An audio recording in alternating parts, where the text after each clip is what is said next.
Okay, so one question that some of you have asked me as we've been talking about space is how do we get those beautiful pictures of what is out there, and how do we know what the other planets, for instance, are made up of, or how do we know, what type of dust and gas make up those different types of stars? Well, hopefully this will explain it. Okay, electromagnetic radiation. We've also talked about this a little bit as the year has gone on. That is just energy that travels through space in the form of waves. And it ranges everything from radio waves, microwaves, infrared radiation, to visible light, what you and I can see, um, to ultraviolet, X rays, gamma rays.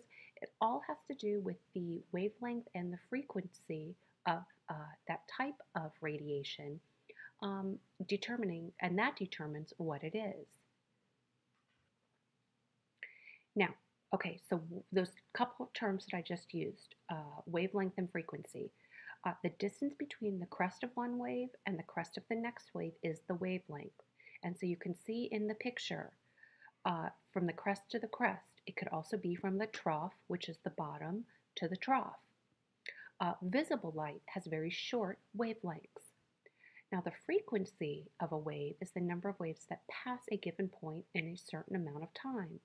So it would lend us to believe that things with a longer wavelength would have a lower frequency. Less waves are passing a given point in a certain amount of time versus waves that have a short wavelength. They have a very high frequency. Many of them will pass a point in a given amount of time. So when we talk about light, we talk about, the different colors that are associated with light. We all know about Roy G. Biv. And each different piece of light, the red, the orange, the yellow, green, blue, indigo, violet, they all have a different wavelength. You want the door locked or? Okay, sorry about that. And so we can split that white light into the different types of light that make it up. And again, it's all about the different wavelengths. Now, again, that electromagnetic spectrum, what we saw earlier, includes the whole range of electromagnetic radiation that we know of. Okay, so different parts of the spectrum have a different variety of uses. Some allow us to watch TV, some allow us to cook our foods, but also, while some of those waves are not harmful to us, certainly some of them are. And if we take a look at the different types of waves, radio waves carry radio and TV signals. They have very, very long wavelengths, very low energy, and so those are not hazardous to us. But as those wavelengths start to get shorter and as the energy increases, of course, the hazards increase. Microwaves, they cook things, can't be good for you. Infrared radiation, heat lamps, incubators, you can certainly burn your skin on those. Visible light, of course, we need that to be able to see, but too much of that can hurt our eyes. Ultraviolet radiation can cause skin cancer. X-rays that you get, when you have your teeth x-rayed or if you have a broken bone, certainly overexposure can cause cancer.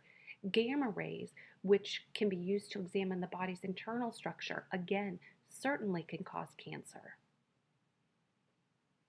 Okay, so what we do in giving you all of that is now taking that and how do we apply that electromagnetic radiation and the electromagnetic spectrum to space. And of course that has to do with telescopes.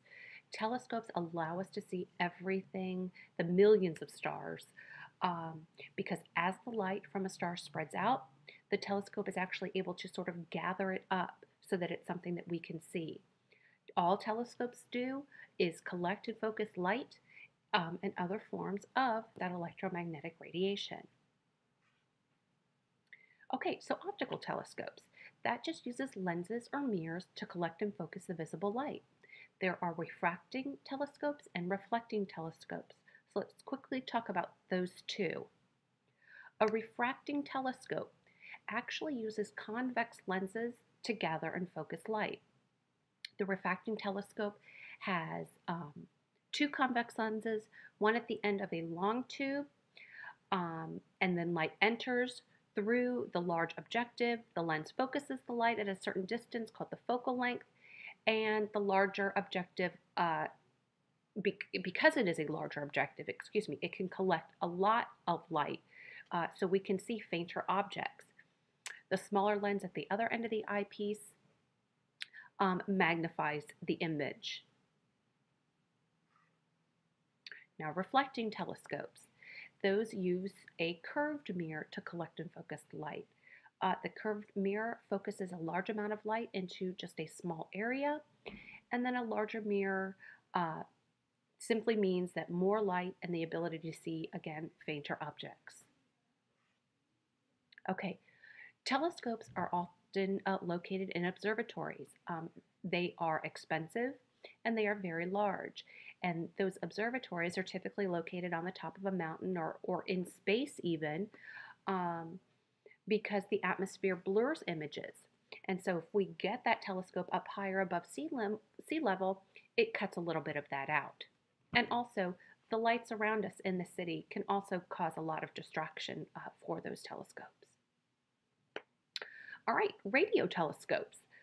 They detect radio waves from other objects in space. They have these huge curved reflecting surfaces, and they can focus faint radio waves into a telescope.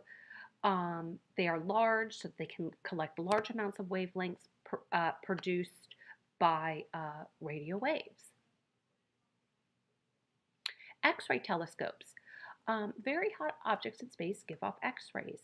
And for instance, the Chandra X-ray Observatory produces images in that X-ray portion of the spectrum. And X-rays are typically blocked by Earth's atmosphere, so that telescope actually has to be out in space. Okay, so those images and photographs are made by collecting visible light and other parts of that electromagnetic spectrum. The images are then used to create photographs. Mapping satellites in orbit takes pictures of Earth's surface, and then the computer collects the data about the land below, and the computer then creates this satellite photograph. The satellite image is just these thousands of tiny dots or pixels that contain, just a small amount or a small part of Earth's surface. Those get stored in the computer, and then the satellite image is printed. The computer then can, digitize it all and give us that data in color. Okay. Now, a picture of a planet taken in visible light or in another form of radiation is called a planetary image. And those telescopes can collect different forms of electromagnetic waves or radiation other than just visible light. So they are able to create images that we might not otherwise see. An example of that might be the hurricane that we just saw on on Saturn last week, on the North Pole of Saturn. That was taken with a telescope. I believe it was taken using X-rays. And so we're able to see the storm where we normally wouldn't be able to. Okay, that is it for space, guys. That wraps up our unit. I hope you've enjoyed it. I hope you've learned a lot, and I look forward to our next unit.